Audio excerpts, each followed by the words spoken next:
If you've ever felt like you don't belong in this field, that everyone else has it figured out but you don't, like you're just pretending, not worthy of the title that you earned so hard to receive, you're not alone. Early on in my career, I dealt with imposter syndrome heavy, even when I started to have success early on. So if you're dealing with that voice in your head that says, I'm not good enough, I'm not ready, maybe I just got lucky, they're gonna find me out to be a fraud, you're not alone, and I'm gonna give you 4 tips to overcome imposter syndrome.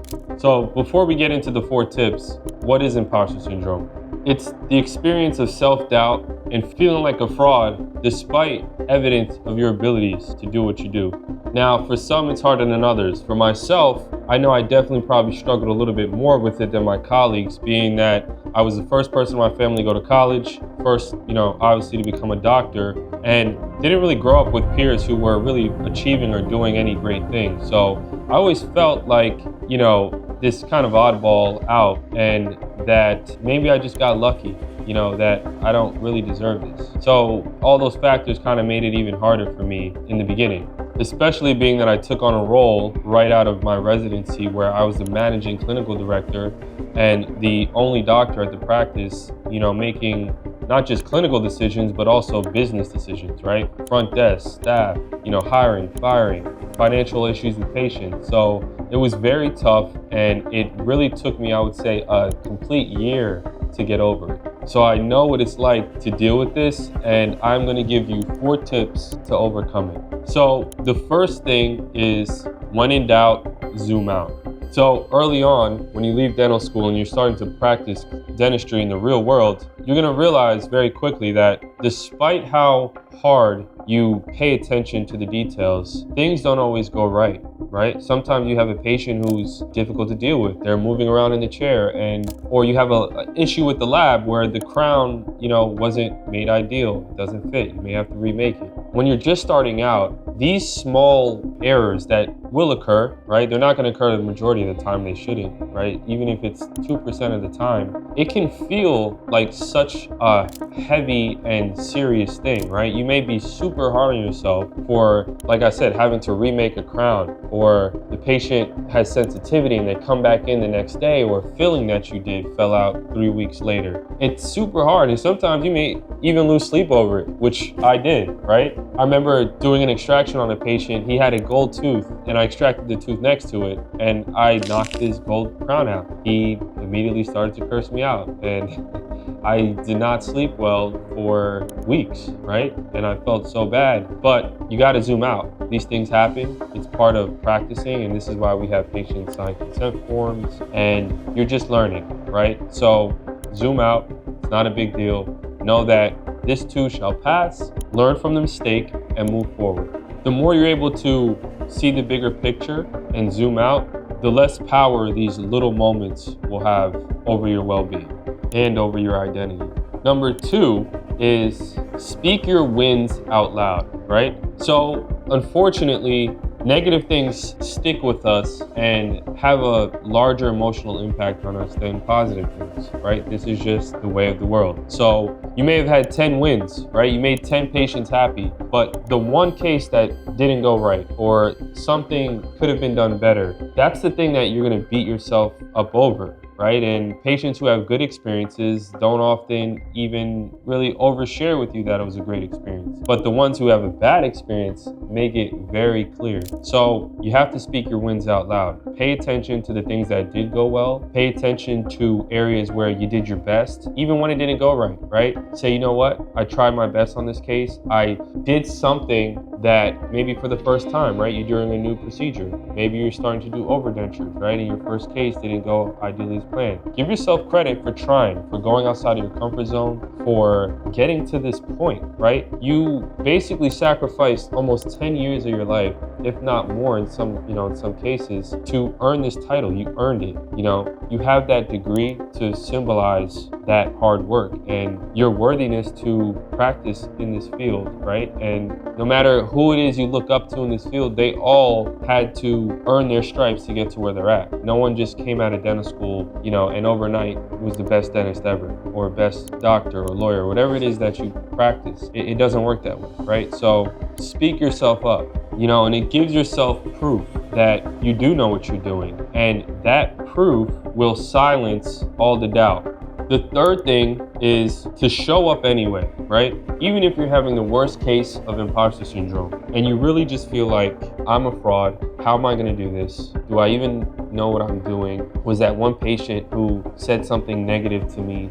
Were they right? Am I too young? So you need to just, even when you're feeling at your lowest, show up anyway, right? Because with repetition, that's how you're gonna get the confidence. You will start to build muscle memory, right? Even something like, I remember doing my first, molar endo case, and just the amount of anxiety and pressure, I put on myself that day, and you may have cases that don't end ideally how you want, but continuing to just do it anyway, right? Take what you can from each case, apply it to the next. When something doesn't go right, don't just throw your hands up and cry. Go back to the case, study it. Did you properly evaluate the x-rays? Did you properly evaluate the case, right, before you started to take it on? What did you not feel comfortable with when you did the procedure? What instruments did you use? Are there other options out there? So really just, you wanna look back and learn from each case and take a nugget from each case. Even when the case goes well, there's something that you could have did better, right? So you need to pay attention to that and always be mindful of what you could have done to improve. You take that nugget and you apply it to the next case.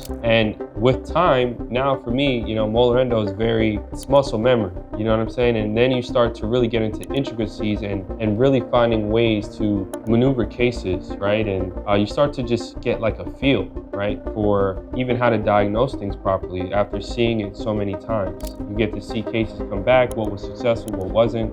So despite how you're feeling, despite your feeling of doubt and feeling like an imposter, show up anyway, okay?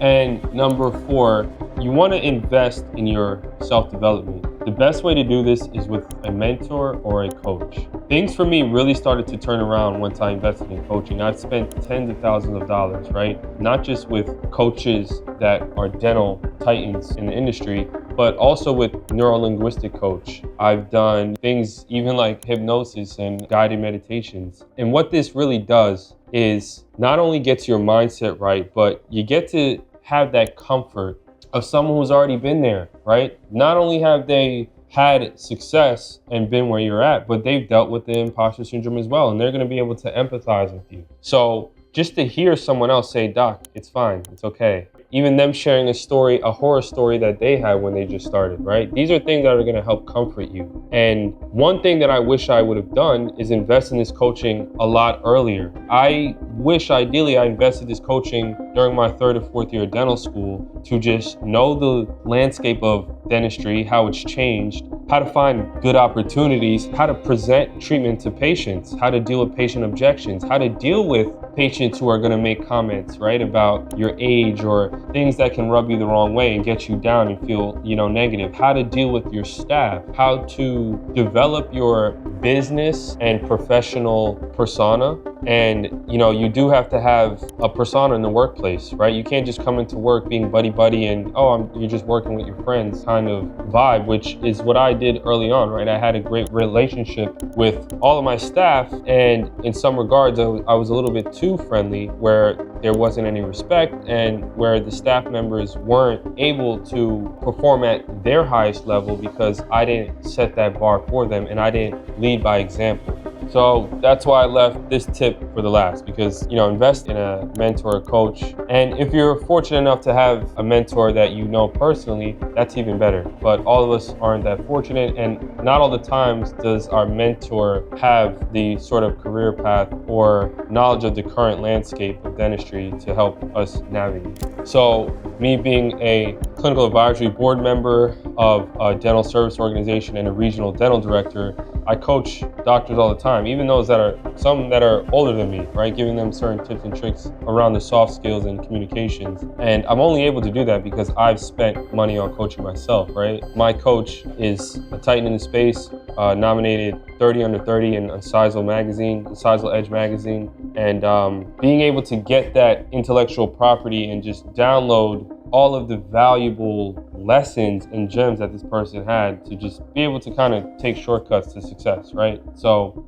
those are my 4 tips. I hope that helped you. If you're dealing with imposter syndrome, you're looking for help, you can just join my free school community. I also have a link to download a free New Dentist Playbook down below, which you can get instant, there's no cost. And yeah, you can join the school community. If you have any questions for me at all, I'd be more than glad to help you guys. And for those of you that want to take things more serious and do one-on-one coaching, that will be available as well. So thank you. Please comment, like, subscribe. Let me know what videos you guys want to see. But thanks for watching. I appreciate it, and I'll see you in the next one.